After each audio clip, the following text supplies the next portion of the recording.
Sweet Jesus, I miss the outside. This is why I like to shoot in the raw ferocity of nature.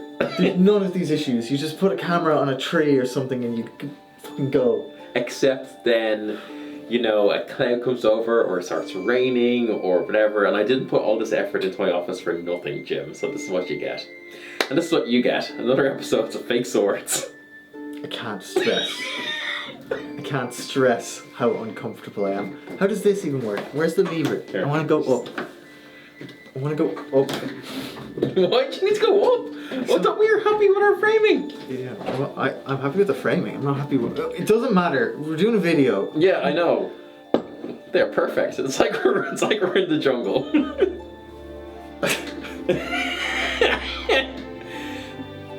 It's November and it's winter. I want you, viewer, to know it is a beautiful day outside. We didn't have to do this. We didn't know it was going to be a beautiful day. There's also, no more plants. Anyway, I said the first half of our name. I'm still waiting, Jim. Still waiting.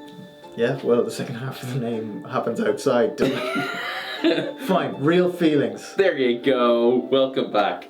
It's been a while. It's been a while since E4, but you know, we're nothing if not bad content creators. So here we go with our E4 recap. Part 1 and probably a part 2 to come. You look so unhappy. I am. I'm genuinely so unhappy about all of this. Get your shit together. Yeah, I did. Do you like my museum lighting that I set up? Everyone? Yeah, it's very nice. Yeah. It's very nice. I'm cyberpunk. No, synthwave over on this side. Yeah, which is cool. I appreciate synthwave. I look like I'm in the Irish gallery. Anyway, how's your E4, Jim? Or do you want to get into that? It's all just a big bag of pain for you today. This has been my energy since. I'm not. No, come on. Let's just do the list. Do the fucking list. Okay, so I had a great E4. Yeah, you had. Actually, it was really good. No, actually, do you know what I will say? Right, let's just come out the gate and let them know. Caspian is dead. Him and 90 other people are dead. Yeah, at least 90. 90 other Dawnish people. Yeah. There's actually probably more than that. But yeah, that's what you know about. You right, Jim? Yeah, I am now. Oh, you're cool now. Yeah, I look like Luke Danes from the Gilmore Girls. I wish. The Caspian's dead. He's gone. Is Luke Danes he's the diner owner? Yeah, that's pretty cool. Yeah, Caspian's dead and Tyke survives, and now me and Jim are in a weird position that we've never been in the past 3 years. See, unlike other content creator couples who seem to always die together, no, Jim just always seems to die and I always seem to survive.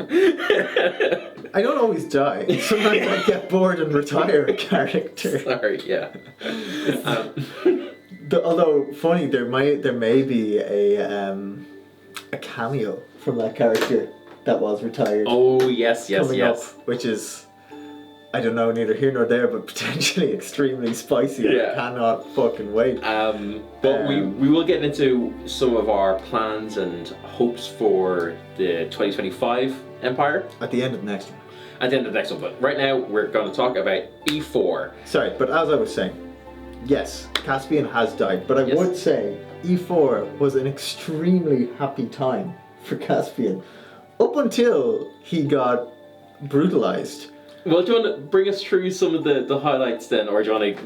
Will we do like a timeline? We'll work timeline wise.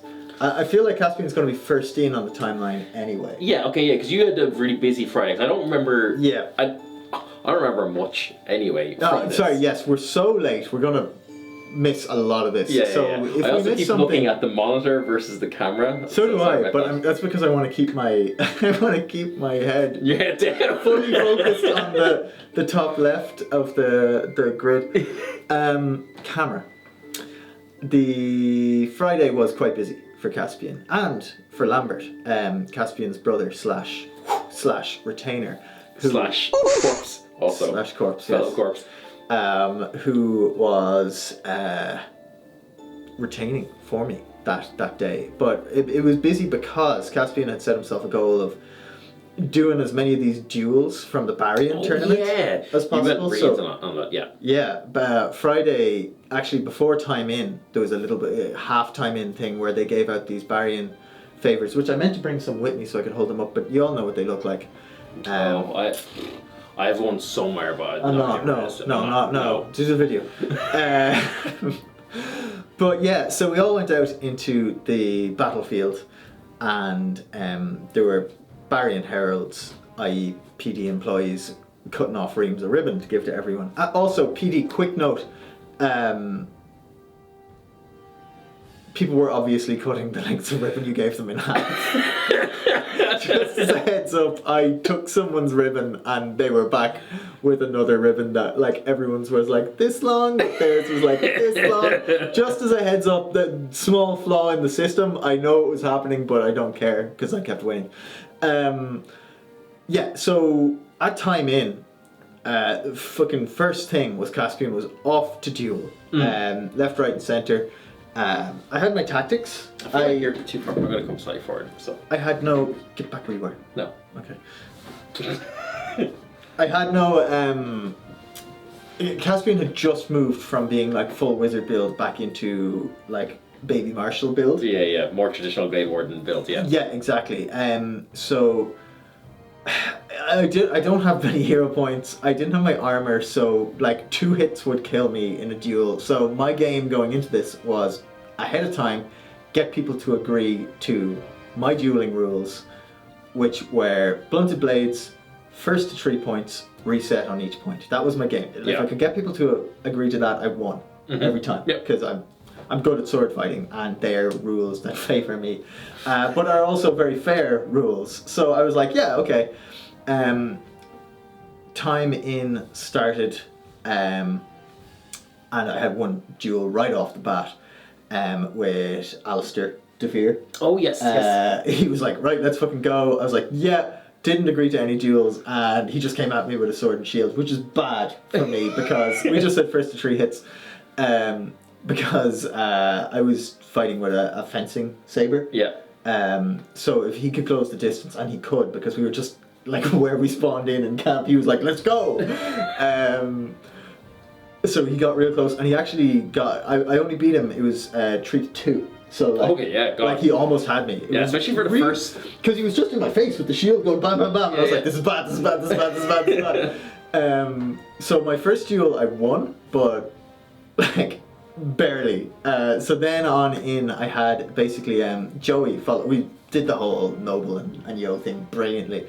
Like I was walking along, like waving my ribbon in the air, challenging people. Yeah. And he was behind me with all the weapons. Like this kind of thing. He's like, "Which sword would you require, my lord?" Shout out to Joey for just nailing the yo brief so hard. But we kept going anyway, and I knew I wouldn't have as much time as everyone else because it was 6 o'clock on the Saturday that the thing ended. All your things had to be put in at 5:30. And we had a skirmish that evening as well. Yeah. So yeah. I knew I had about 3 hours of free time to get as many as I could, and that was going to be it for me. Little did I know how prophetic those things would become. So we did a bit of scouting, Joey and I, and we found out that there were knaves playing the game, and they were hanging around at the Sentinel Gate waiting for people to come out of skirmishes. I mean, it's a tactic, you know, like it's a valid tactic. It's a tactic for sure. Joey had a great word to describe them. I can't remember what it was. Was it no? I can't remember. Wastrels. It was some like inherently medieval word for like a knave, but not that knave isn't. But yeah, they basically they were hanging around there. So we said we're going to go on counter. We're going to counter them by fighting them at full health. Now they were there. We fought them. We fought a few from. Oh God, I can't remember the name of the house. They're like a really notable Danish house, blue, white, and red. Their arrow, white and red. Their arrow is he is a Draugr, blonde hair, has really cool armor that always reminds me a little bit of Edward Kenway. Oh fuck yes. will remember this and Jim It'll come will back. edit it. Anyway, I know exactly who you're talking about too. This is... I've not been... It'll come back to I'm me. so ahead of Empire Mind. So the Wastrels were there and they were there. So I dueled one of their guys. He was really... I can't remember his name. I'm so sorry. I have a brain like a sieve. Real nice guy. We dueled. I think it was 2 to 3 again. There was a few people I just bodied there. Like there was a ream of people dueling, and I just kind of went through them, like 1-1-1-1-1, and then I went up against Cherno, who wouldn't agree to the rules of the duel. Yeah. And I was like, at this point, I have 6, so like I'll just afford to lose one, you know. So I said, fine, like I'll go 1-1. If you're not agreeing to my rules, I'm not betting everything. Yeah. So we'll go 1-1. And he was like, yeah, fine. The duel started. I took a point on his shoulder with the like plucking the low-hanging fruit. Yeah. And then shout out to Wayoftheheron. And then I cleaved his leg. He relentless got up, shattered my weapon. I started backpedaling and shouting for Joey to throw another sword. But by the time the sword had even reached me, he had taken all. I had 2 hit points. So I got whomped there. And then I had 2 more that I won. So I think I had 7 come out the end of... Not bad. Because I was just standing outside the Sentinel Gate holding the ribbon up. Yeah. Like, come fight me. And I could see some people like came up, fought me, got bet, and then other people stopped challenging me. So then I had to go and be more aggressive and be like, you fight. Some of the more interesting ones, Isolt challenged me. And it ended up being like a game of dodgeball with throwing knives, which was very fun. I actually used a technique from Musashi's Book of 5 Rings called the Cry and the Shout there. Where it got very tense, where we both had 1 knife left, 1 health left. Yeah. So I moved, shouted as loud as I could. She dodged, and then I threw after her dodge. Shout out Musashi Miyamoto. And then I said, I'm out of time. I can't duel anymore. I gotta go get ready for the skirmish. But I had, in less than an hour, won 7 duels. So I remember coming back. I had that meeting and stuff. I'll get to in a second. But I remember just basically blinking, turning around, and you came back into camp with a fucking stacked. I was like, oh, you've been busy. Yeah, and I feel like I could have probably hit, if I kept going the way I would, and I know the game was going to get harder as the wheat was separated from the chaff, as it were. But I feel like I could have hit 15, 16 ribbons had I kept going at it. But actually, it was Cass Ridian. I bumped into him and he was like, how's the dueling going? And I was like, I'm doing great, but I'm out of time. And then he told me that this is how far I am from Empire, I can't remember the titles, the Archmage, Morella, the Archmage of Summer, had an invite. And I was like, oh, you mean the person I championed for last event? Yeah. So I went up, had some really fun roleplay with Morella where I was trying to convince them how, why I should be the one they give the invite to. Oh, yes, yeah. Mm-hmm. And, it was going back and forth. I was like, look, here, I'm out of time for dueling. I'm not going to make it in on ribbons. Yeah. I am giving you these 5 ribbons as a show of my ability. This is a contest. Barian likes to see contest. Nobody on this field is a contest for me. I want to just fight the winners. Invite me to give him a good show. And she was like, And it wasn't really going. And then I said, if you do this for me, I will do a flip in the tournament. She was like, yep. But, because of the way the game played out, I didn't even get to go to the tournament in the end, which is really sad. What was the reason for that again? An OC reason, actually. My child was incredibly sick and wanted to call me. Yes, you. I was like, there was something happened. So I needed to be available to take a phone call at the exact hour the tournament was happening. Yes, and it was I remember that now. That's badly timed, but priorities, right? Yeah. So I just really enjoyed my dueling, and that was basically the bulk of Caspian's Friday, Saturday and Sunday outside of larger lads stuff going on. There was obviously some drama we'll get to later. But yeah, for the most part that was my goal for the game. My other goal, obviously, don't die. Didn't achieve that one. But yeah, no, that's what I got. Cool. That was Caspian's great moment. He also saw I'll get to it later. It's a Saturday night thing that I think was extremely poignant and a lot of people aren't talking about. Okay. Yeah, then for my Friday, I guess, we had yet another Deadwood Knight skirmish, Deadwood Knight meeting. Basically about a potential upcoming skirmish. So I want to give first off, I want to give PD a shout out about this again. I know I've done that in the past video, but basically in the wins and stuff that had come out, it was all very kind of like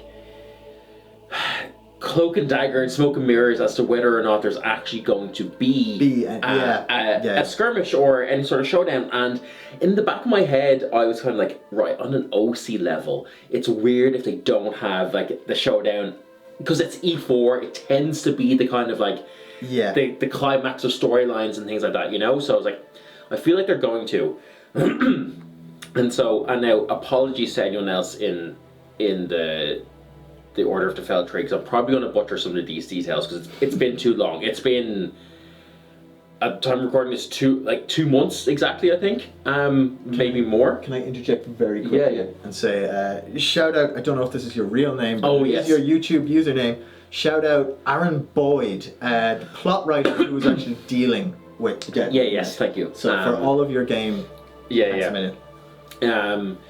And so basically, the crux of it is that the members of the scrying pool were given visions of the Deadwood Knight and things like that, and we were like, right, we had done so much research. In fact, I have it. Maybe Jim, can you grab me that book? Yep. Like, so much research has been done, and like, what is? He's also now looking at the here you go. That's the book you're looking for. It's not. But yeah, there's a history of the Deadwood Knight. So like, we had done a shitload of research, and we'd been looking into it so much and doing just so much game around it, that, you know, if you've been up to date in all these videos, you'll be aware of. But basically, we knew where he was hanging out, we knew where his body was, and I think, again, I've forgotten what we said in the last one, but to condense it down, the crux of it was we had to find his sword, and we had to basically challenge him to a duel or a tourney, because we knew he'd appeared in tourneys and things like that. Defeat him, his body would our understanding was that his body would return to his resting place, and we'd go and shank him with his sword. It was 2 shankings coordinated, right? So that was our initial understanding, but I think that was an assumption. And so in the end, basically through historical research and things like that had been done, as well. Historical research on recent events. Yes. and not so recent events. Yes. Yeah. But we had basically found out, okay, if we can challenge the Deadwood Knight to a tourney, he seems like he'd be basically bound by both Dawnish and Varushkan hearth magic to accept, because it's like an invitation, and because he's Dawnish, he can't say no to a good fight. And we were like, okay, so we were kind of discussing all that, and basically got the plans in place to do that. And then very, very quickly we found out, again, where he was, what we'd have to do, and where his sword was. And so I might kind of just talk about all the Deadwood Knight stuff now. Yeah, go for it. Just to kind of clear this off. So basically, there was an encounter tent, which I was... So cool. I really want to get into an encounter tent. So do I. And I was so sad I didn't go for it, but like, it wouldn't have been right, I think, for Tig to have gone, because it was very much like the research side. It was the research side of things, and there's so many people who put in so much time on the research side of things, and it was a non-combat skirmish. So I was like, I'm going to be there on the main combat skirmish. I'm not going to take up another place on this very limited 10-person one. But they had to go to the resting place of Elisa of Colwich, who actually turns out was a former enchantress. House Castellan. Yes, that's the one. Shout out to you guys. It was Elisa of Colich, who was an enchantress of House Dulac, which is part of like the house that's affiliated with the Scrying Pool and stuff like that. Who were like really big parts of the Order of the Feltree and been doing a lot of kind of work and stuff and doing research. So it was like very kind of like personal to them. So like they tied in to that plot, which is I think was a plot that they weren't aware of. The players weren't aware of. So like it was cool that they got that kind of like additional house lore and things, and they had to go and basically bargain and plead with the ghost of Elisa to let us have her sword, which was the Deadwood Knight sword. Yeah. So she had previously gotten his sword, tried to kill him with it, failed, died, and her spirit was guarding the sword. So they so fucking cool. So cool. Such a Skyrim quest. Such a Skyrim quest. So basically they all had to go and basically give virtue defenses as to why they should have the sword, why they're not going to fail and stuff like that, which was super cool. And then later on, so that happened on the Saturday at like 1 o'clock, and then later on at sundown they had timed it perfectly so that the skirmish was going to be at sundown. So we had to go and this was the tourney skirmish where we had to go and basically issue a challenge to them.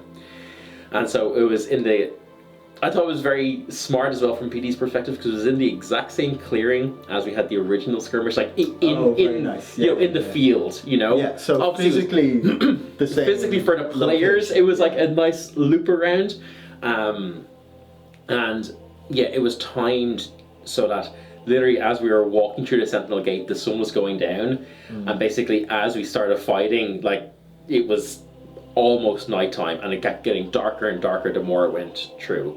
I'm gonna say let's do a restart of the camera. Yeah, I'm scared, but I will. And then I'll get into this fight. Okay. And I want to also give a shout out to how well the skirmish was organized. I see, because because at the end so many people had been wanted to get involved, because it was quite a big plot that had grown legs. And so we basically decided that like one person of each house would get to go on the skirmish, which was like fair. As fair as a way that could be done, especially and in priority given to those people who were part of the original fight, and had been actively done the legwork. Like this is your reward. Your reward is more game. So we were all marching in. I had been absolutely decked out to the nines in ritual. I was like unkillable. I think I had 14 HP. Could with 7 cleaves, like something ridiculous. Anyway, so much so that like I was like, I'm gonna go sword and shield. Because that's what I fought him with the first time. So even though I was like, I want this kind of full circle thing, so I gave Face Taker, who still has the Troll Hammer enchantment, out to I can't remember her name. I'm so sorry. I know your OC name, but I won't say that. But yeah, who was very, very grateful. Like I gave him the sword. He's like, because I saw just this guy with like a great sword. And I was like, can you use that? And he's like, yeah. I was like, do you want to use something that give you a bit more fun? And I was like, how much hero points do you have? He's like, 4 or 5. I was like, here you go. Yeah. and it's just eyes went, when he realized that he could paralyze it, I was like, yeah, it's fun as fuck. So yeah, give him that. I was using Caspian sword, thank you for that. And then I had enchantments and tonics and full stack of magic items, so I was ready to fight.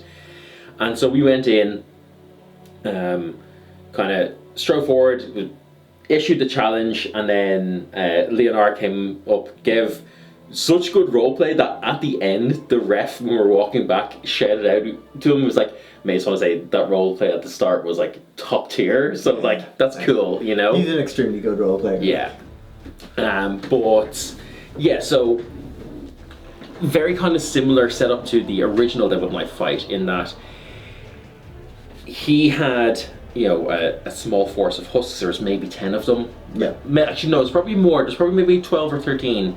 But in comparison to the first one, where it was going to be me and the Vrishkin champion fighting him 2-on-1, with no one else could interact, he was basically like, no, we're like, it's grab melee tools. We're just all gonna, we're all gonna scrap. And scrap we did, and holy shit, they were tough. It was a different crew member playing the Deadwood Knight this time, and he was very good. He was like in and out. He would like go in, strike hard, try to like put us down. Like I used the sovereign specific in the fight. Yeah. Like I used like potions and everything. There was a lot, like took so much. Their husks were, all the people fighting with them were good fighters. Yeah. They were not afraid I think across the board, the skirmish team were just great fighters this game, which was brilliant. More of that. I love it. My greaves, or my leg, lower leg armor have a bit of extra metal to the side. Yeah. And that, over the course of the entire weekend, that one bit of extra metal saved my legs from impales and cleaves so fucking many times. Like I wouldn't be alive if it wasn't for that. That side things, like so many people trying to get around, and I was like, oh, I'm so glad I've got this extra thing here. But like, yeah, man, it was tough. They were just calling out so many calls, and it was very similar because it got super tense because we were fighting them, and you know, he would go down, but then they go very soon afterwards. He would, you know, he would stand up again. He would call out to Helen Queen, like, and he'd just be like, you know, Helen Queen, give me strength or something like that, and he'd do that, and like, and my minions rise. So all the minions would then rise, and we were like, proper raid boss. He like rezzed them like 4 or 5 times at least. And so everyone was just running out of resources. Thankfully, and I will give a shout out to Viridian. Viridian was able to turn the circle, which is like a low-level spring ritual that destroys a body. So he was able to do that and was doing like combat rituals in the middle of things. That's Viridian's so fucking cool. So that the bodies couldn't then rise. Yeah. If that didn't happen, we'd all be dead. Yeah. 100% we'd all be dead. And so then we were like, right, so we're fighting, and then it's like, okay, right, we don't know what's going on. We're gonna have to break out the sword. And so I had taken out his sword. Well, sorry, actually, originally the champion, the Vrishkin champion had it, right? And then it fell from the Vrishkin champion's like belt loop, right? Yeah. And so only because Radian was able to, I think, found it, gave it to me, and then I was like, right, here, you fucking Deadwood Knight, you little prick, I've got your sword and I'm gonna shank you with it. Then it was very good on his behalf because he then started playing it as being super afraid of me.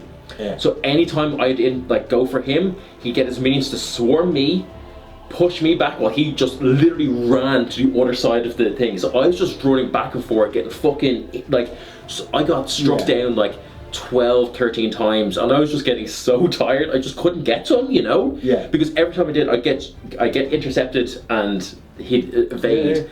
Yeah. And then eventually, basically, as one of that happened, a few other people went detached, I think paralyzed him, struck him down, and I managed to run there with the Vrishkin champion, and we both managed to get the execute off with his sword, which got in the end. But like it was a long fight. Skirmish crew were great. They were good fighters. It was a tough fight, and yeah, just the whole thing of it going down, it being at sundown, when everything was just getting darker and darker and darker as the fight went on. It was like, this is so cinematic. It's so cool. Real pathetic fallacy. Right? Yeah, exactly. But yeah, it was super cool, and. Yeah, the Deadwood Knight finally died, and so lived up to the first half of his name. Yeah, so I can now say that he killed at least 5,000 things with a single sword bow, which is pretty cool. And it saved the military council a bit of a headache, apparently. So because they would have to send in an army to deal with this army. But yeah, so that was the Deadwood Knight, and so that was like really kind of. Yeah, it took up a lot of my time. I initially went into E4 thinking, I'm going to have a nice little Yeah, I chill. really thought it was going to be a super chill event. I was like, I'm going to do Tyke's version of politics, which is like, I'm just going to go around and meet like different houses and, you know, have a drink and stuff with them. I didn't get to do that at all. Yeah, there you go. But then, yeah, we talked about that skirmish then on the Friday night, continue on the skirmish group being fucking hard as nails. So yeah, we knew Leoric, so one of the mages in our lance, was responsible for a plague wolf skirmish. So if you don't know plague wolves, they're Nasty. like nasty as fuck, and their dudes are nasty as fuck. But there was three plague wolf skirmishes going back to back. Yeah, it was right? like 2 against its lieutenants and then 1 to take down. Yeah, and it itself. The one to take it down was dependent on how the other ones did. Yes, seemingly. So we were in one of the lieutenant skirmishes, and they were at night. So night skirmishes, which we've only done 1 or 2 of, I think. I think the only night skirmish we've done was that Cold Sun skirmish this year, I want to say. We did one, like in the 2nd or 3rd event. Okay, maybe. Yeah, it was against the Druge, I think. Yeah. And we were with the Brass Coast. It was the one where it almost all went tits up. Oh, yes. I didn't think that was a nighttime skirmish. It was definitely dusk. Yeah. Anyway, yeah. What was mega different about this one is that it was so dark. Yeah, pitch black. So dark. Pitch black. Which, I mean, makes sense because you're meant to be in... We were in the mines. Yeah. So yeah, like it made sense, but like... Holy shit, was it scary. I've never been as scared since that one Druge skirmish where we nearly died. Yeah. I've never been this scared on a skirmish. And all of our skirmishes over the past year have been pretty handy. Like. Yeah, we've done well as a lance because we always pretty much go on them as a lance and we always fight well and we always are organised, we know what we're doing. And this one's a lot bigger. I think it was like a 60-person skirmish, right? Yeah, and a lot of it was... If not 70. People who didn't know what was going on and stuff because we didn't have the numbers. Because it was a Friday evening skirmish. Yeah, it was at like 8 p.m. Brad had been trying to avoid, signing people up out of play and stuff as well. So I think even PT are really trying to clamp down on, which I get, but it does make Friday skirmishes tougher to organise. Yeah. But so we had the lance, we had some people we knew from the Rod and Shield, we had a mercenary unit from the League, I think, and then there was just like some, like, not gate hoppers because they weren't gate hoppers, but some people who were like, oh, but I mean, that meant that like a good third didn't even know what we were doing. Yeah. So yeah, we get in. And we're pretty confident because of how all our previous skirmishes have gone. I had spent the day winning duels. We were all like, this will be fine. Yeah. There was a little bit of in-house tension at the gate before we go in. Yeah. Which we'll get to. Yeah, I'm trying to say, No, most of that comes out after this skirmish, so we'll get to it, yeah. We go in, dawnish, confident, a little nervous because it's dark and we can't see what's going on, and then we see them, and we were fighting. Well, we barely see them. Barely see them, yeah. We were fighting basically like what amount to Imperials. So they were defected marchers, I think, wasn't it, or defected leaguers or something like that. So they, for all intents and purposes, every skirmish crew was an Imperial hero. Basically, they had. All the abilities, all the capacity we had. And they had heavy armor. Well, that's what I was getting at. Is every single one of them, head to toe, clad in full plate or chain or something. Yeah. Generally, I get quite a high kill count when I go out. I didn't get one of them down. Yeah, me neither. I literally, and not for lack of trying. There was one guy I got 6 or 7 hits on, but he was like full chain, full plate. I got the 6th or 7th hit. And somebody came up and healed him. And I was like, I've spent 3 minutes trying to do this. Like, they were so well organized. oh yeah, just from like a military point So, of view, like to- they had their shit on lock. To set the scene, we go into the Sentinel Gate, and it's on the main field. Yeah. And they have all these lanterns up and down the side, which I thought was cool because it was like Yeah. kind of like the mine lights. There was the fog as well, wasn't there? I think. Yeah. Yeah. And the skirmish crew, nowhere near the lights. Also in armor, but like they also had, like they're all wearing dark clothes to a one, so it was physically hard to see them.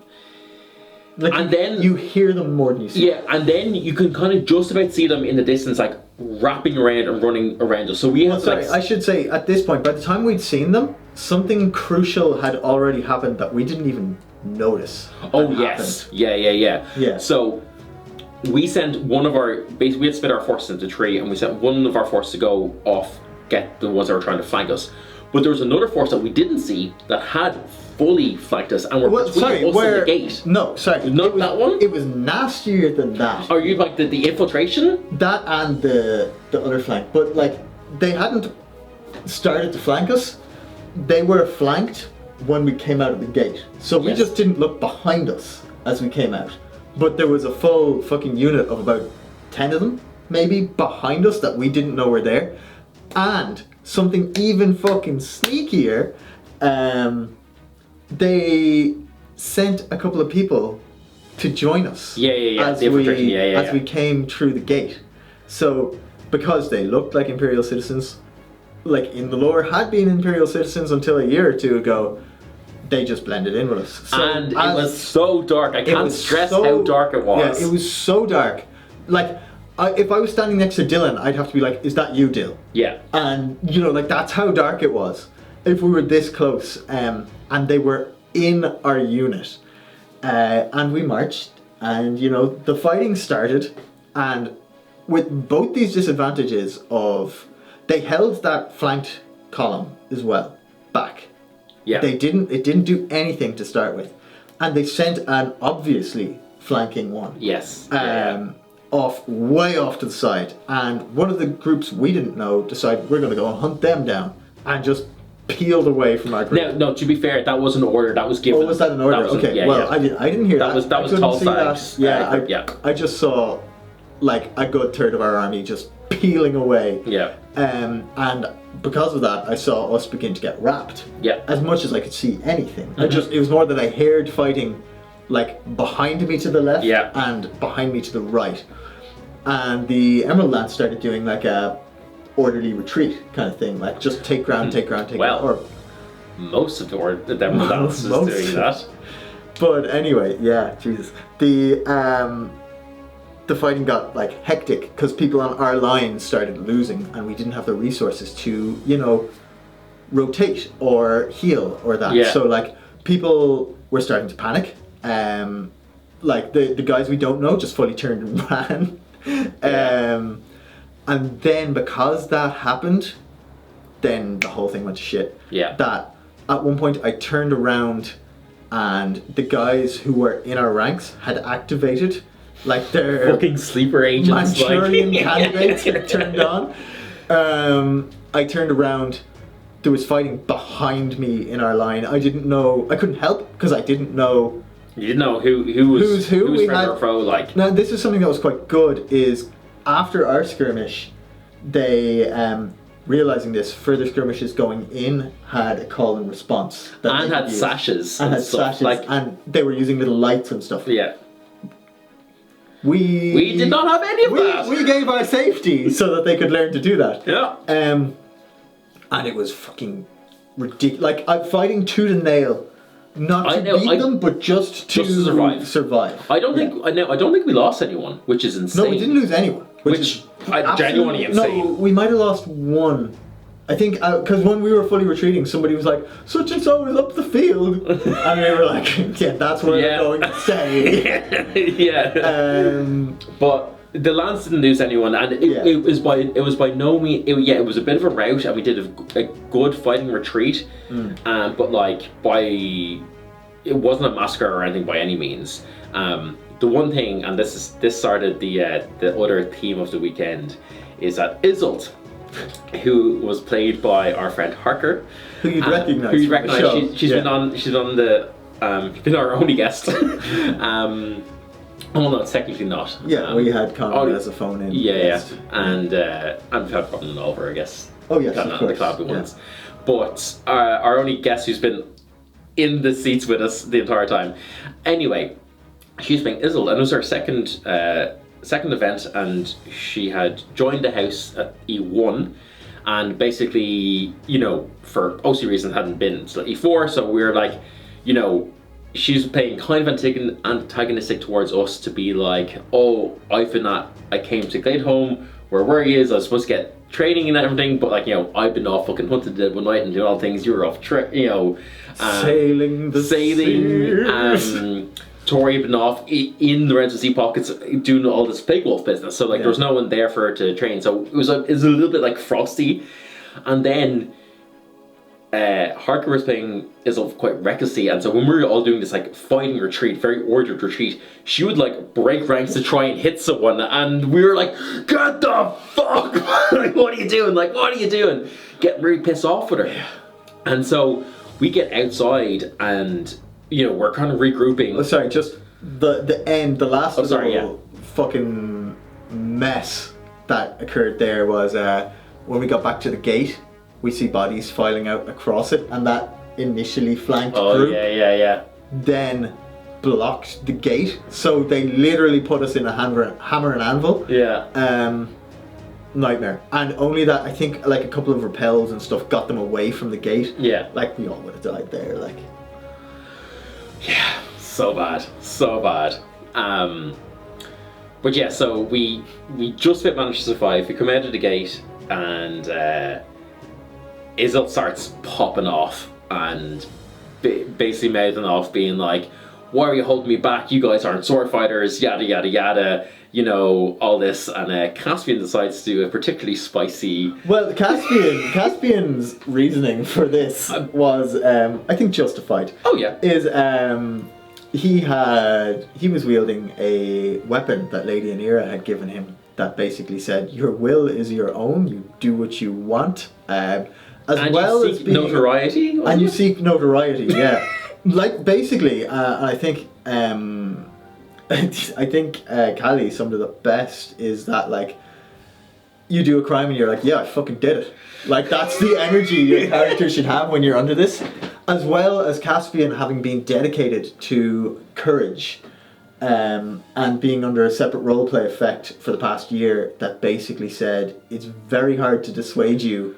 Yeah. What you have decided is your path is a bad idea. So there was a perfect cocktail of I will do what I want and I do not care about the consequences. Yeah. But before we went in, Isolt had been slandering Lambert and calling him a coward for not going on the skirmish. So he's an archer, and Caspian was like, what good is an archer in the dark? So he was already annoyed about that, and then went through this ordeal, and then we came out, and you can tell the rest from your point of view, but just for context where Caspian was at. And so for context as well, for where Tig was at, Tig lost way back in her very first event.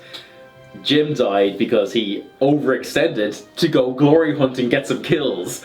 I was also to protect Percival, but It was to protect Percival, but don't get me wrong, I was doing that way too much. And so that's why his first character, Ronan, died. And so here's me trying to pull back a member of my house who keeps overextending, and Tig's having flashbacks of this is how people die in the house. It's the only way people have died in the house is by doing this exact thing.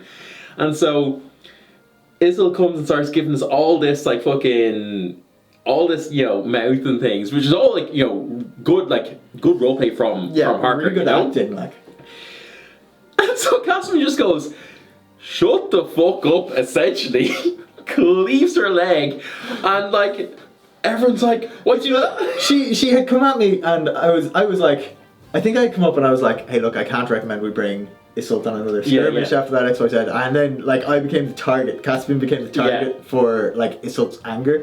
And it was when she invoked Finton's name. Finton's name. And Finton was a friend of Caspian because they're both me. So he was just like in his head, like, you've never met Finton, how dare you? Yeah. And then, I can't remember what she said, but she said something else that just, he was like, do you know what? Nah. Cleave. Took a moment to taunt her as she was on the ground and then disappeared over to Lambert, I think it was. Yeah, probably. Yeah. And because at this point, like, then Tori obviously runs over and was like, what the fuck are you doing? Because Tori and Isolt are like childhood friends. And Tori looks at me, he's like, Tori, you're not gonna do it about this. And he's like, she needed to learn a lesson. And I was like, if this is the only way, do it. Like, Tori's getting like real like hard about things, you know? Yeah. I mean, it's very Glade Warden. Like, you know, live by the sword, die by the sword. Yeah, and I was like, yeah, and it's like, if this is, like, you can't learn sword fighting, you can't sword fight if you're dead. If this is what teaches you to fall in line, well then that's the first lesson you're going to get. And that's how I was approaching it. But, things escalated from that then. Consistently. But, yeah, so basically, and I won't go, like, into the full... No, I think just broad strokes. Broad strokes. We're tied for time and memory. Broad strokes of it is that then, obviously, the other members of House Glaive and Warden were like, well, we don't really want, like, you know, you're being... There's just basically tensions rose, things escalated, there were shouting matches, arguments, and it led to essentially half Isil being banished from, like, the camp, half Isil self-imposing a banishment from the camp, you know? And basically that meant, and then obviously older members of the Lance were like, hey, what the fuck's going on in your house? And we're like, shut up, this is a house problem. I can leave you too. And just for, so no one's worried, you know, everything's all G. Everything got resolved. I see and OC with a very handy reason that I don't, as an Earl, have to deal with things because everyone involved died. But yeah, it was just like a very different and interesting type of gameplay than we usually would in terms of having this kind of like big ongoing like inter-house strife, which is not something that's ever come up before. So yeah, it was definitely an experience to get to. It was interesting, fun, and completely out of our comfort zone. Completely out of our comfort zone, which I think was what kind of caught us unawares. At least caught me unawares, because like, you know, that's when I was going into that weekend, not the gameplay I was expecting. I think so. And had I been expecting it, I think I would have like embraced it a lot more. Yeah. And been up for it. But then because I had all the other stuff, all the Deadwood Knight things going on, that already kind of like thrown me a bit of like, oh, my weekend's already different than I anticipated. And then to have this additional thing come on, I was like, oh, okay, yeah. I think as well, because of the circumstances leading up to like the inciting incident. Yeah. Nobody's fault. Nobody swung a cleave or anything like that. But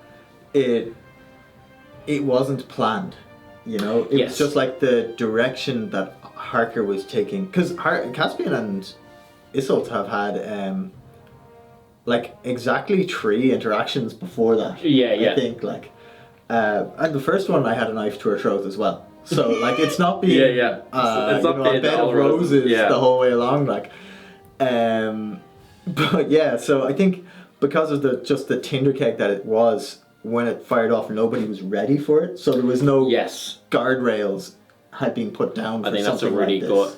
Yeah, so I think, you know, our recommendation if you find yourselves in that situation is like take the time out to go have an OC chat, because we did check, like there were 5 or 6 check-ins. There were multiple check-ins, like, you know. And I think it was, again, going back to the initial thought of, we just didn't know how to reconcile the two wolves within us. The wolf of like wanting to stay true to our characters and stay true to that situation, and the wolf of like, I'm not really feeling this into this kind of roleplay. Like, and how do you get past that in a way that is satisfying from a gameplay and immersion point of view versus a game of this is just a game and point of view. I would say, the narrative on that side. Yeah. You know? So yeah, it was a very, very interesting kind of like... I think what really... Because, like, I've had roleplay like that before, between, Yeah. like, Finton and Conrad Sure. and stuff, you know? And I've specifically said, like, oh, I'm not sure how much I like this style of Yes. roleplay, inter-house roleplay or whatever, you know? But because I'd done that, I felt more equipped going into it to just be like, okay, now pull back, now pull back, now pull back. But because I hadn't communicated that properly with Harker as well, I was like, oh, I left her in the lurch then, because I'm like, I don't want to do much more of this. Yes. You know, so I gave a couple of outs or whatever, but I don't think they were picked up on properly because I didn't communicate it right. Yeah. Stuff like that, you know. So it's interesting. It's the side of roleplay that always comes up, but you're never ready for it, like. Yeah, and it's like, I think it's also, I think me and you in general, as people, are quite, conflict averse. Oh yeah, you know, like that's why I play Labrador characters. Yeah, you know, like I'll shit talk an orc who's trying to kill me. Yeah. And it's like, it's also part of the reason why I don't think I'll ever really play the political game, because it's PvP. Yeah, I don't like people not liking me. Yeah. And I just don't really want to play that kind of super confrontational. So I think it was a bit of like a shock to our systems. Again, not in a bad way, but just in a out of our element. Yeah, we're out of our element. But yeah, so yeah, that then became close to on Saturday night. We're kind of abandoning the timeline a little bit here. We'll go back to Saturday during the day. But like, came close to resolving itself on Saturday night. We ended up having like big kind of like discussions and stuff about it, where me and Isla were talking. I brought Caspian in, but Caspian's cocktail roleplay effects also wasn't helping things, and so we were a bit like, oh, we're not sure how this is going to go. And then we're like, right, it was because this was also like 11 or 12. It was 5 minutes beyond timeout. Yeah, it was like, very late. It was timeout when it was done. On the Saturday, and so we're kind of like, right, it's kind of parts now. Maybe we'll see what happens after the battle. So anyway, the moral and purpose of all this, to nutshell this, is to say that there was a lot of interhouse drama in Glade Warden that was unforeseen. And really kind of shaped a lot of the weekend in a way that we weren't expecting. There's also now potential rumors and bad things going around that Glade Warden just physically punished their young folk, which is, not really something I want to have as our reputation. But But you gotta have a brand. You gotta have a brand, and at least the brand really helps with the physical punishment. It's a reminder. That was fun. And I get it, Dylan. The brand, like a hot iron, like you. Wickedly clever joke. All right, Russell. Do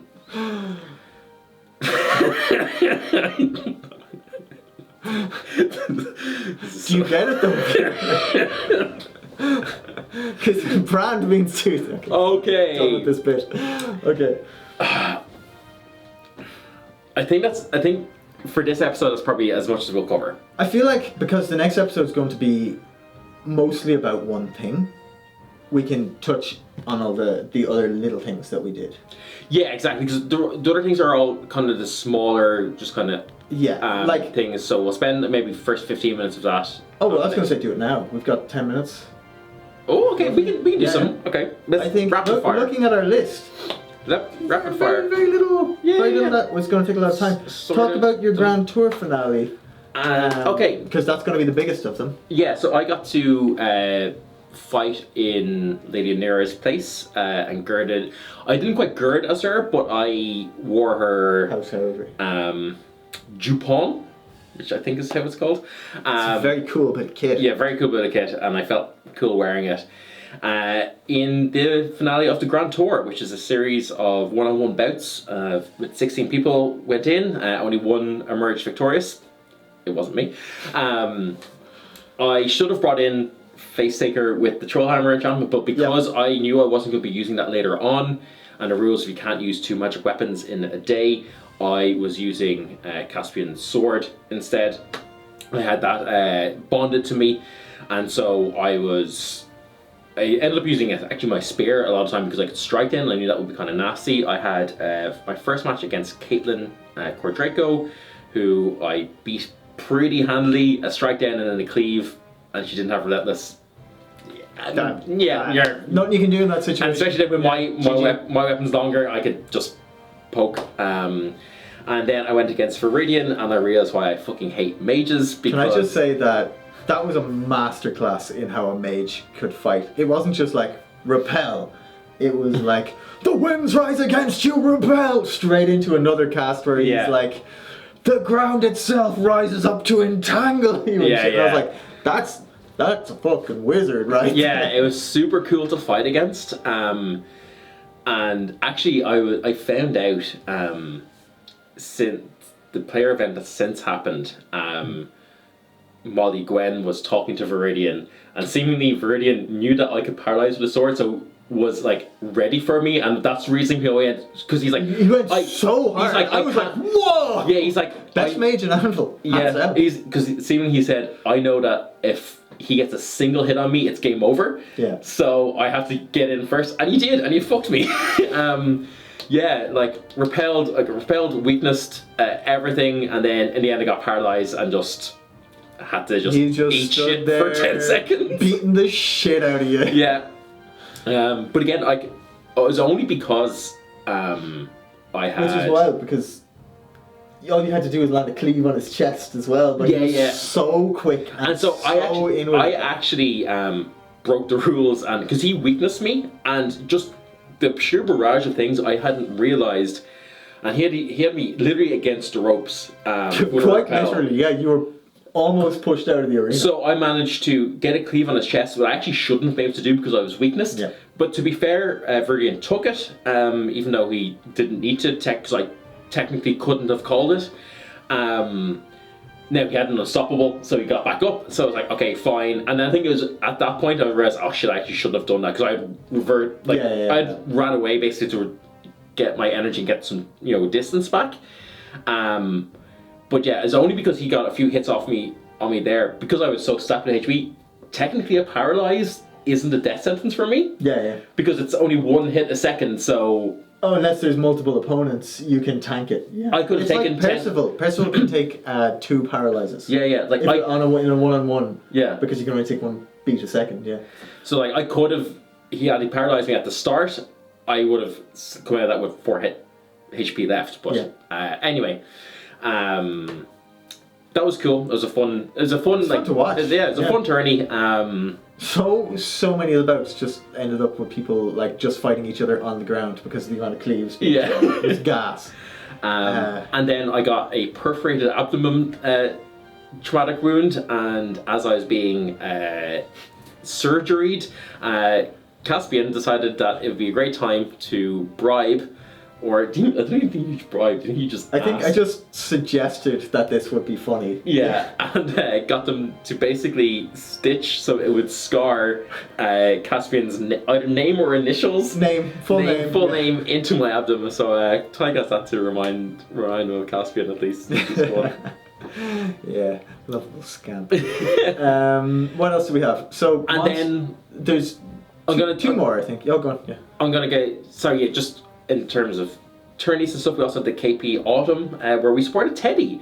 Yeah. And they did a great job. They only really started politicking the morning of, but really that weekend, but really got quite a lot of people behind them, which is really good. And started fighting. And then we realised that another one of our house has a insane fighter's indomitable spirit, and maybe a lot of bloodlust in Meredith. Well, another one of our Lance. Meredith Yes. isn't in our Oh, house. sorry. Yes, our Lance. I was supposed to be like, who? Oh yeah, no, and Meredith fucking got a Absolute weapon with with a a spear. staff. Yeah. Any kind of long arm. Which will be a nice Easter egg to something we talk about in the next episode, I think. Okay, yeah. Looking forward. Interesting. Yeah. What else we got? I will cover one of them very quickly. No, you know what? You talk about the Grand Fair and we'll end on monstering, I think. Oh yeah, the Grand Fair. The Grand Fair is really cool. There was a lot of like, I wasn't really sure what was going to happen in it, what there was going to be there, but there was so many like little fun stalls and things set up. Like there's a few people selling things, but then there's people had like a strongman event set up where they had like sandbags like attached to a stick and the challenge to lift over your head, and it's like big rocks and things. I was like, fucking yeah, I get to lift heavy shit. This is great. So I had fun doing that. There was the one thing Caspian didn't get to do that he wanted to do this event was there was seemingly a long jump competition. Yeah, what was that? And I couldn't find it. I looked everywhere. Yeah. I couldn't find it anywhere. I wanted to do a flip. I wanted to flip it. Must just not have happened. Yeah. But yeah, I did get to enter a chocolate apple eating contest. It wasn't like a traditional Halloween chocolate apple. It was like just a super dense muffin. Okay. Yeah. And you had to eat it with no hands, and I came second overall of Anvil, which is pretty good, I think. Also beat the shit out of the actual KP of Autumn, who tried to Autumn, who I was doing side by side with him. Yeah, no good, mate. This mouth. Some boast. And then I think to end, we just talk about the monstering. Nothing happened. Yeah, it was actually very uneventful. The best bit of it was at one point we were in a bottleneck for a very, very long time, and Dylan and I got bored and decided to get to the front we needed a chant, and I don't know where it came from, but it worked. Starting at the back of the line, we began our chant, and this is how we'll leave this episode, but this is the chant that got us to the front of the line in monstering. Hang on. Let me get really ready for this.